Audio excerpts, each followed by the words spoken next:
प्यारे बच्चों, बालाजी हिंदी की पाठशाला में आपका स्वागत है। बेटा जी, आज की वीडियो में मैं आपको करवा रही हूँ विसर्ग संधि। इससे पहले मैं आपकी स्वर संधि और व्यंजन संधि की वीडियो अपलोड कर चुकी हूँ। यदि आपको स्वर संधि चाहिए या व्यंजन संधि चाहिए या संधि के बारे में डिटेल चाहिए तो आप बालाजी हिंदी की पाठशाला पे जाके उसे क्लिक करके देख सकते हो। आज मैं आपको करवाऊँगी विसर्ग संधि की। विसर्ग संधि क्या होती है? विसर्ग के बाद विसर्ग क्या होते हैं आपको ये तो पता होगा ना। विसर्ग क्या होते हैं बेटा जी? 2 डॉट होते हैं विसर्ग। जैसे अंग के बाद जो आता है आपका स्वर, वो विसर्ग उसके लिए प्रयुक्त होता है। तो विसर्ग के बाद स्वर या व्यंजन आने पर, विसर्ग के बाद चाहे स्वर आओ चाहे व्यंजन आओ उससे कोई फर्क नहीं पड़ता। विसर्ग में आने के बाद विसर्ग में जो विकार होता है उसे विसर्ग संधि कहते हैं। जैसे दुह प्लस आशा, दुराशा। ठीक है, ये आपकी विसर्ग संधि है। और विसर्ग संधि के बेटा जी बहुत सारे उदाहरण, ये एक ही नहीं है उदाहरण। आप सोचोगे कि मैडम ने एक ही उदाहरण बता दिया है, बहुत से उदाहरण है। दुह प्लस आशा दुराशा है ना, इसी तरह और भी उदाहरण है। तपह प्लस भूमि, तपोभूमि। मनः प्लस योग, मनोयोग। ये आपके विसर्ग संधि के उदाहरण हैं जी। आगे देखो विसर्ग संधि के नियम। ये इधर से देखो विसर्ग संधि के कितने नियम होते हैं। ज़्यादा नहीं है बेटा जी, बस इसके नियम में 6 ही नियम हैं, बस 7 लगा लो छोटे मोटे करके। ये भी व्यंजन संधि के तरह बहुत ही जल्दी आपको क्लियर हो जाएगी और आपको समझ में भी आ जाएगी। यदि विसर्ग से पहले और बाद में विसर्ग से पहले भी और बाद में भी अथवा का मतलब होता है या। तीसरा चौथा पांचवा वर्ण, तीसरा चौथा पांचवा वर्ण कौन सा होता है भाई? जैसे क वर्ग में ग, घ, अड़, ये होते हैं लास्ट के जो 3 वर्ण होते हैं ना, वो तीसरा चौथा पांचवा। एक वर्ग में 5 वर्ण होते हैं। क पहला होता है, ख दूसरा होता है, ग तीसरा होता है, घ 4 नंबर का होता है और अड़ 5 नंबर का। इसी तरह क वर्ग में ही नहीं, च वर्ग में भी 5 होते हैं, ट वर्ग में भी 5 होते हैं, त वर्ग में भी 5 होते हैं, प वर्ग में भी 5 होते हैं। ठीक है, यदि तीसरा चौथा और पांचवा वर्ण अथवा य र ल व है हो तो विसर्ग का ओ हो जाता। कई बातें बता दी है बेटा जी, इसमें ध्यान से सुनो, ध्यान से देखो।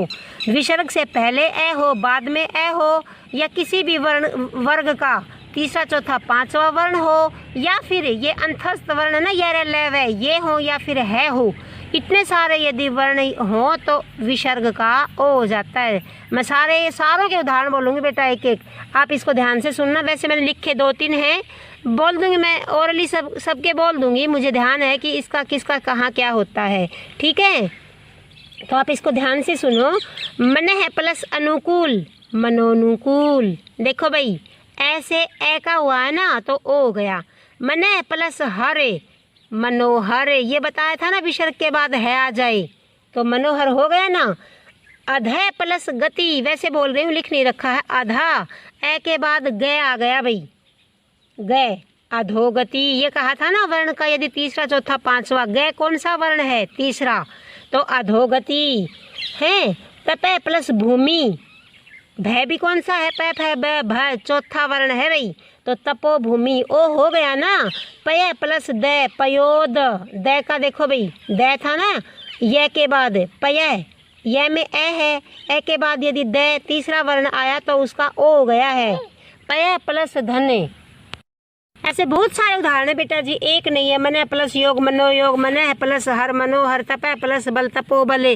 तो ये आपको देखना क्या है, यदि तपह में है, ये क्या कहा था? के बाद यदि तीसरा वर्ण, ये देखो ब आ गया तो इसका ओ हो जाता है तपोबल। ठीक है, आ रहा है ना समझ में? हाँ, अब 2 नंबर पे देखिए बेटा जी, विसर्ग का र हो जाता है। 2 नंबर पे है विसर्ग का र हो जाता है। कैसे? यदि विसर्ग से पहले आ को छोड़कर कोई दूसरा स्वर हो। पहले में भी यही था भाई, आ को छोड़ के कोई दूसरा स्वर हो, इसमें भी यही है। यदि विसर्ग से पहले या आ को छोड़कर कोई दूसरा स्वर हो और बाद में आ या तीसरा चौथा पांचवा वर्ण या य रे लवे में से कोई हो तो विसर्ग का रे हो जाता है। ये भी वही है भाई, इसमें केवल है हटाया है, बाकी बात सारी वही है इसमें भी।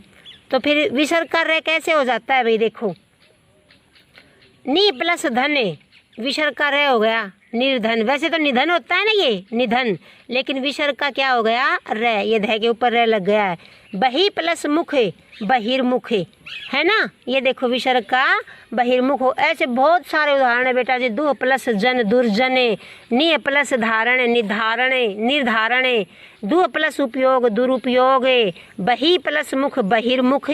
तो इसके बहुत सारे उदाहरण हैं और आप इसको मैं जब बोल रही हूँ ना वो ध्यान रख लेना। इसमें क्या है कि यदि विसर्ग से पहले ए आ को छोड़कर कोई दूसरा स्वर हो और बाद में आ या तीसरा चौथा पांचवा वर्ण हो या फिर य रे लेवे हो तो विसर्ग का रे हो जाता है। नंबर 3 पे देखिए बेटा जी, विसर्ग का श हो जाता है, तालव्य श।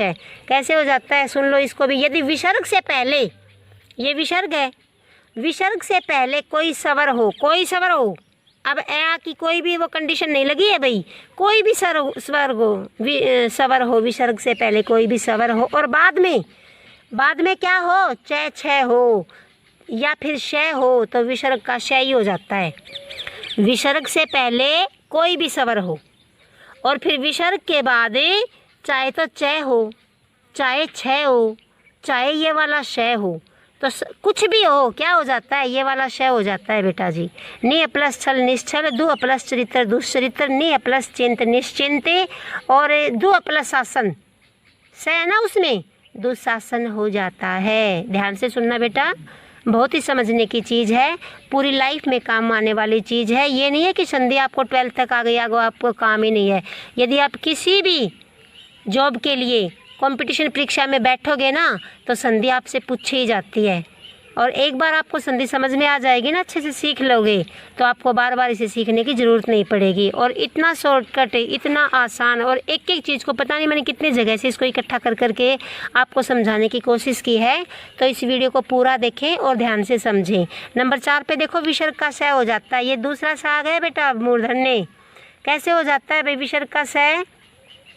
इसका क्या है कि विसर्ग से पहले ई ऊ और बाद में विसर्ग से पहले या तो ई हो या फिर ऊ हो। ऊ का भी उदाहरण बता दूंगी मैं आपको, बहुत सारे उदाहरण हैं, ठीक है।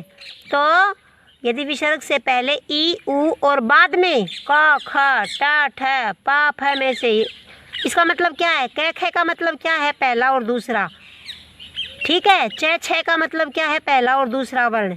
ट ठ का मतलब क्या है पहला और दूसरा वर्ण। मतलब यदि विसर्ग में ई और ऊ स्वर के बाद पहला और दूसरा वर्ण आ जाए किसी भी वर्ग का तो विसर्ग का ये मूर्धन्य श हो जाता है।